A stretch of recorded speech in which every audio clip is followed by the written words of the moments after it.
Kumpulan para pendekar mungkin ada gitu yang memang mereka selalu mereview seduhan orang dan sebagainya gitu tanpa mengkalibrasi seduhannya sendiri gitu. Ada salah satu keresahan lagi nih Pak. Apa tuh? Gue paling sebel ketika ada, ya ini sih julid ya. Ketika ada orang-orang yang nulis di bio Instagramnya coffee addict, cuma minumnya kopi susu. Itu gue sebel banget sih. Seriusan itu gue sebel banget. Yang penting itu kopi sih lah. Iya.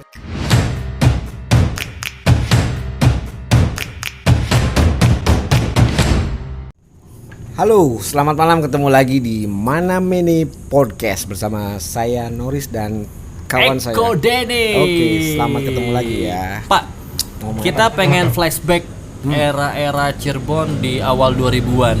Baru ada dua mall, yaitu Hero Sama Grage Mall. sama Grage Mall. Dulu kalau anak-anak gaul Cirebon atau Agabon itu pasti mainnya ke Grage Mall. Apa? Agabon? Agabon, anak gaul Cirebon. Agabon. Agabon itu singkatannya. Terus juga mereka pasti bilang, cuy, nongkrongnya di mana? Mesanin." Waduh, Oke, Mesanin. itu kafe yang terletak Betul. di satu mall gitu ya. Iya. Atau dulu ada kafe yang namanya Bata Merah yang Oh, iya. sekarang jadi Trias yang sekarang jadi Baraja Kopi. Nah, Nah, Kafe Bata Merah, saya tahu itu. perbandingannya zaman sekarang itu nongkrong tuh udah banyak varian. Dan rata-rata mereka nongkrong selain di angkringan yang prefer orang-orang terutama ngajak cewek ya di warung kopi. Warung kopi, kedai-kedai kopi. Kedai-kedai kopi. Nah, sebenarnya apa sih yang terjadi dari metamorfosa kedai kopi ini? Kalau dulu kan mungkin variannya cuma single origin, Betul. americano, espresso. Kalau sekarang kok banyak banget variannya. Apa yang terjadi, Pak? Iya, penongkrong kayak kan memang sesuai kebutuhan sih ya. Iya. Jadi jalan pasar single origin itu kan kebanyakan ngopi tanpa gula. Iya. Ngopi tanpa gula dengan proses manual brewing kan gitu. Iya. Tidak semua orang tahu gitu kan.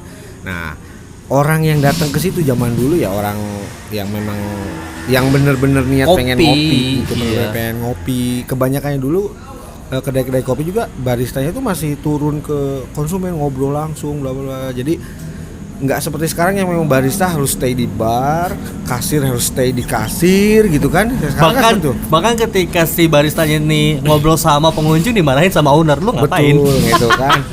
Lu ngapain gitu kan gitu.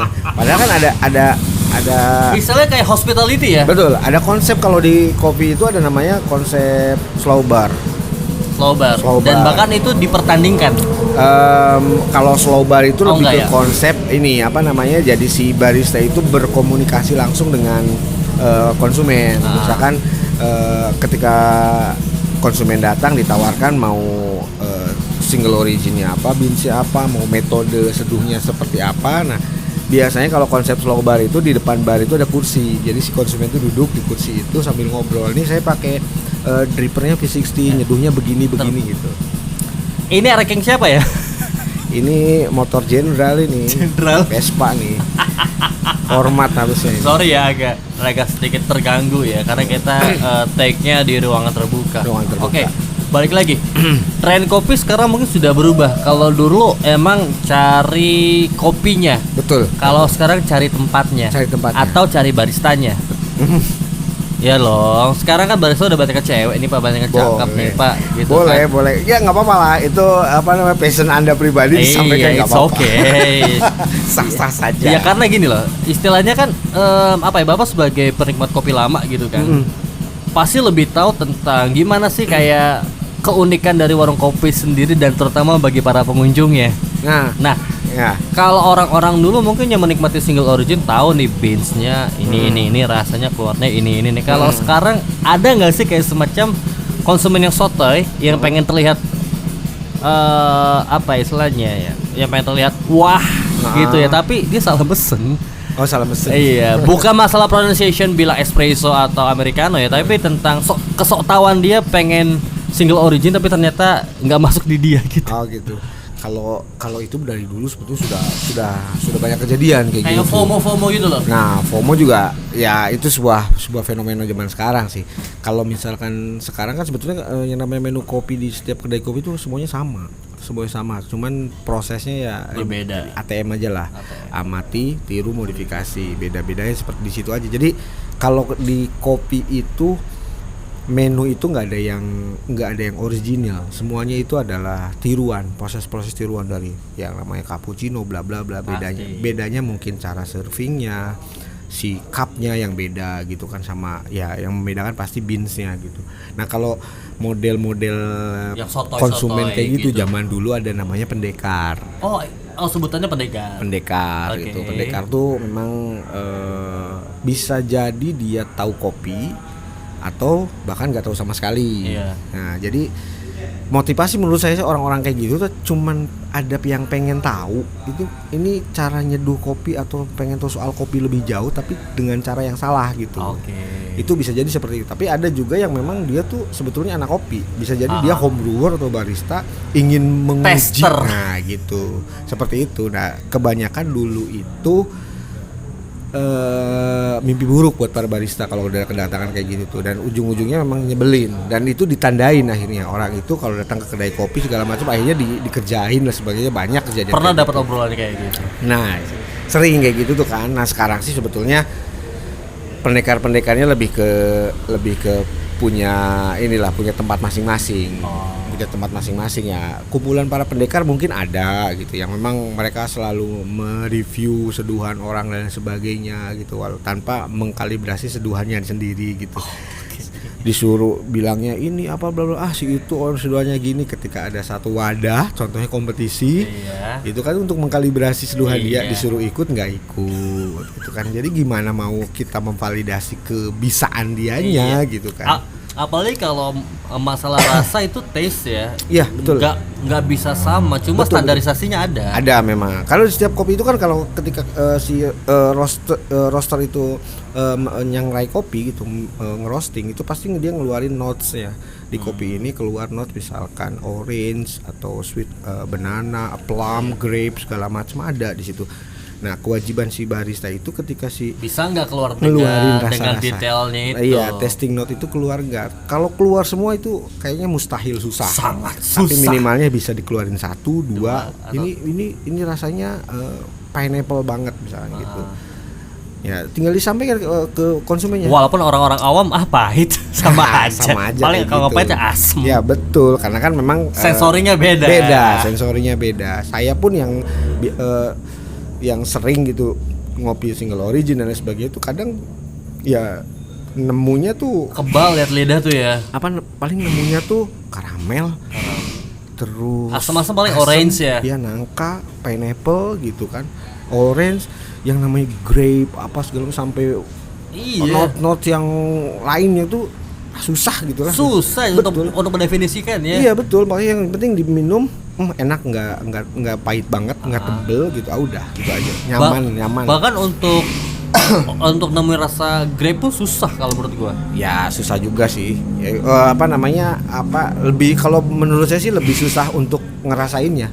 Nah, daripada kalau buat kan ya bisa aja sih dicari-cari gitu. Tapi kalau misalkan ngerasain tuh, aduh, di lidah tuh nggak bisa. Kebanyakan seblak sih lidahnya. Kebanyakan seblak gitu, jadi ya susah. Aduh, gitu. Nah ini ada satu fenomena lagi. Ini mungkin keresahan pribadi ya. Jadi kayak gini. Periode 2019 sampai 2021 gue masih sering keliling kedai kopi gitu ya. Pasti yang selalu gue tanya signaturenya apa. Dan rata-rata mereka menjawab kopi susu ya. Iya, sebenarnya apa yang terjadi sih, kenapa kopi susu selalu menjadi trademark untuk sebuah kedai kopi padahal kan varian menunya banyak. Betul. Gitu. Nah, kita thanks to nih ya teman-teman yang kemudian mempunyai penemuan lah ibaratnya untuk kopi susu ini. Sebetulnya yang namanya kopi susu itu dari dulu sudah ada. Yang namanya kopi susu itu kan cappuccino, flat white, latte itu udah kopi susu. Normal. Cuman pada saat saya ingat 2018 apa 2007 atau 2018 ya gitu. Itu ada Kopi Tuku namanya di Jakarta. Kopi Tuku dia membuat kopi susu yang ditambahkan dengan gula aren. Itu bermula dari itu. Ya, jadi si kopi susu itu lebih manis. Kalau cappuccino kan nggak manis. Cappuccino nggak manis, kecuali si beansnya, espressonya itu manis baru bisa. Nah ini mah sengaja ditambahin gula aren. Dan sorry ya kalau saya salah, di Cirebon itu yang pertama kali bikin kopi susu itu nama kopi Manau. Kopi Manau. Waktu itu saya pernah buka kopi di ya tetanggaan dengan Manau lah.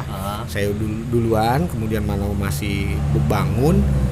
Ketika pembukaan saya datang, ada kopi susu. Apa nih? Oh menarik nih. Kok enak gitu ya. Enak. Nah itu akhirnya ternyata ini, oh iya ingat di Jakarta udah ada namanya Kopi Tuku dan itu rame. Nah itu kenapa saya harus berterima kasih.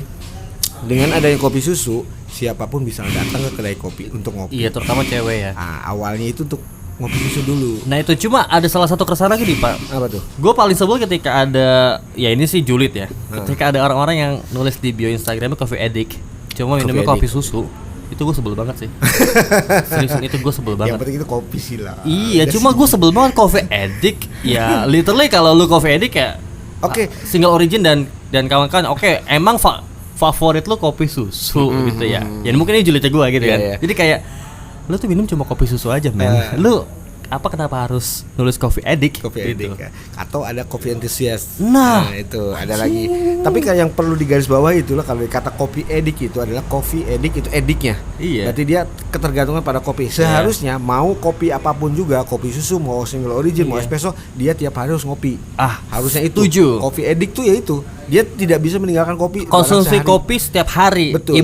Ibarat kata kalau orang-orang tua zaman dulu ya selalu minum kopi sasetan, ya, misalkan begadang dan kawan-kawan. Itu kopi addict. Iya, cuma man, lu tuh ke warung kopi atau ya ini sih balik lagi di jelitnya gua gitu ya. Jadi kayak lu tuh kayak semacam pride kalau lu tuh cinta banget sama kopi. Padahal kalau menurut pandangan gue pribadi ya, lu nggak secinta itu.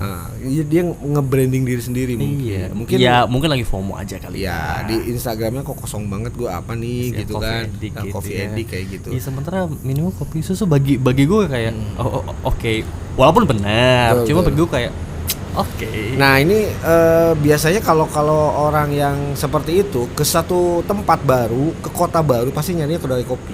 Biasanya kalau orang yang memang seneng atau yang tadi coffee addict itu ya memang kalau misalnya kita ke Bandung, ke Jakarta, ke Jogja, ke Semarang tuh ada kopi shop di mana yang aneh. Pasti scroll Instagram ya, itu searching pasti lah. Iya, searchnya itu pasti kopi dulu. Ibarat kata kalau orang-orang luar Cirebon pasti nyari Yogi.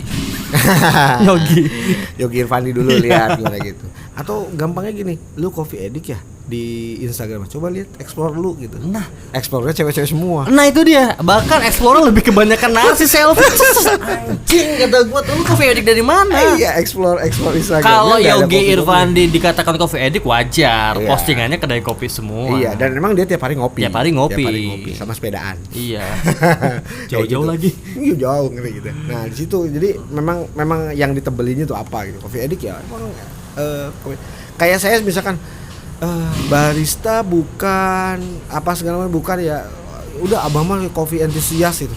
Ya saya antusias pada kopi, boleh lah saya antusias pada apapun di industri kopi, entah itu pegawainya, kopinya sendiri maupun di kompetisi dan sebagainya. Saya antusias lah. Punya ketertarikan pada kopi gitu aja. Tapi kalau misalkan disebut coffee addict ya saya enggak cuy. Bisa edik juga sih. Tapi enggak edik sih. Iya, tapi mungkin tiap hari ngopi saya. Mungkin salah satu support system adalah kebetulan circle-nya ada di warung kopi. Betul. Terus memang saya hobinya nongkrong. Hobinya ketemu orang ngobrol. Udah gitu, mau ngobrol bener, ngobrol yang ngalor ngidul, mana mene gitu kan. Ya itulah, saya senang ngobrol gitu. Dan salah satu point of view Abah Nurus adalah di teras kopi. Nah, itu. Nyari Abah tuh gampang. Bah, di mana teras kopi ya udah. Jadi suatu pertanyaan yang buat orang sorry siapa? Gak apa-apa. Ini admin kuliner Cirebon ini. Bang Azel. Nah, makanya ada temen yang udah kayak anak-anak satu komunitas. Saya itu nanya di grup tuh, "Bah, posisi di mana?" Ada yang nimpalin sebuah pertanyaan bodoh. Nanya Abah di mana kan. Ya, seperti itu gitu. Dan saya pengen pengen nyampe ini kebetulan di sini nanti saya sih berharap industri kopi di Cirebon semakin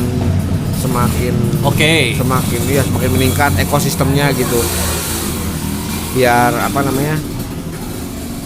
biar apa namanya teman-teman yang mau usaha Iya. ataupun pekerja barista-baristanya itu punya apa namanya pencapaian baru gitu. Gaji yang tadinya hanya Di bawah UMR. di bawah UMR minimal sama dengan UMR Padahal gitu. kita tahu ya pendapatan dari kopi susu berapa ya. Ya kita tahulah seperti itu, makanya saya sangat khawatir dan saya sekaligus respect sama teman-teman coffee shop yang mau menggaji teman-teman barista dengan layak gitu dan Iya. memperlakukannya dengan baik gitu kan itu. Ya mungkin salah satu pengaruh gaji barista dan teman-teman karyawan masih belum layak adalah harga mesin espresso mahal ya. Iya, mesin espresso mahal memang. Jadi investasi awal tuh wow. Ya, Sementara kalau- jualannya cuma puluhan ribu. Ya kalau mau nggak mahal ya banyak kok pilihannya yang nggak mahal juga banyak. Iya, cuma ya. kenapa lo milih merek itu? Ya itu masalahnya di situ. Masalahnya di situ. Banyak yang ya kayak di teras kopi aja, mesinnya sederhana, tapi ya alhamdulillah flow-nya juga lumayan gitu kan. Yang penting kan konsisten.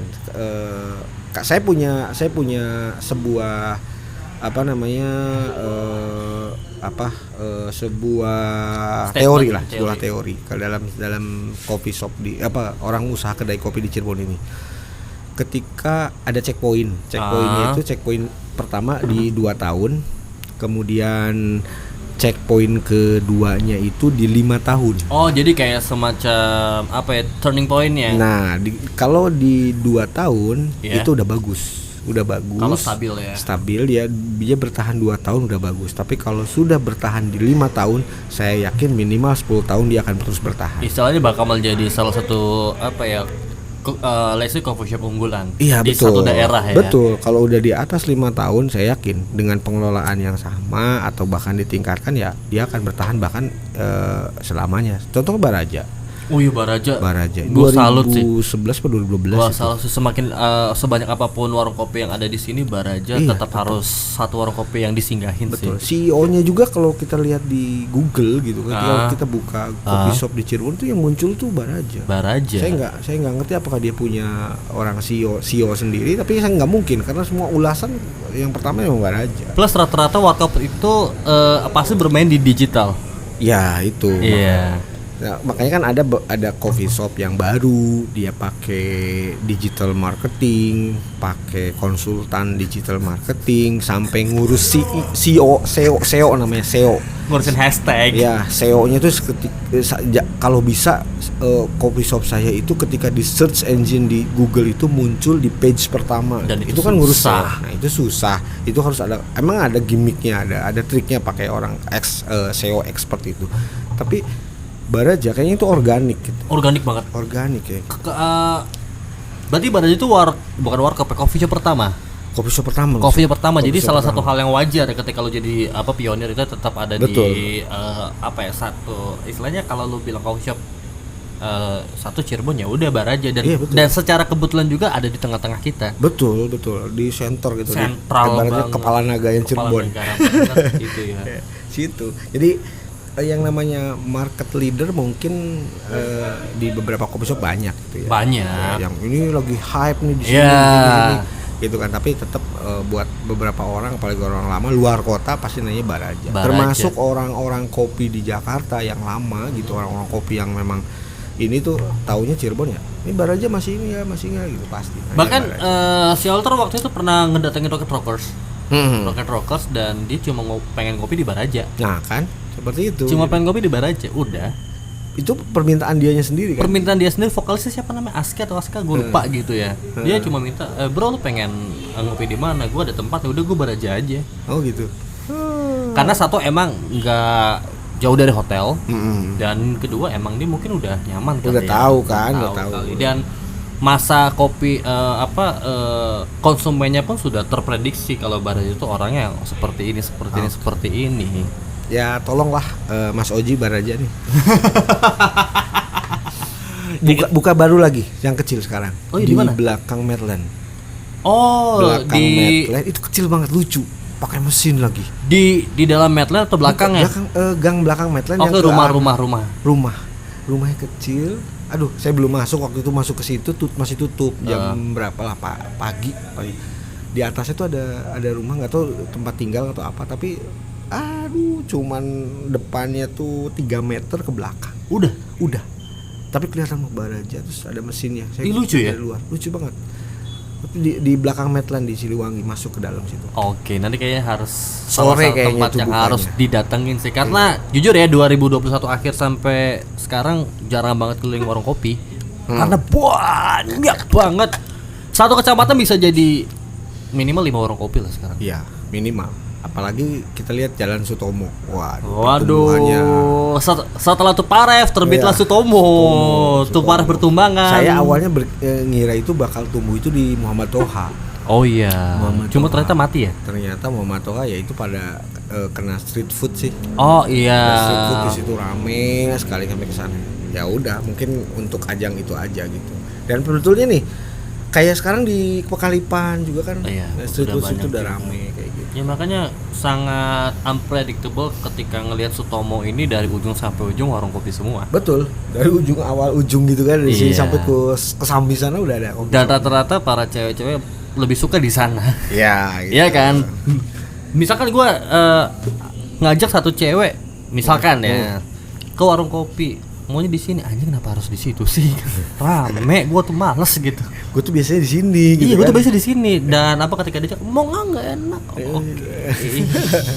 Demi ya. Gua turutin loh.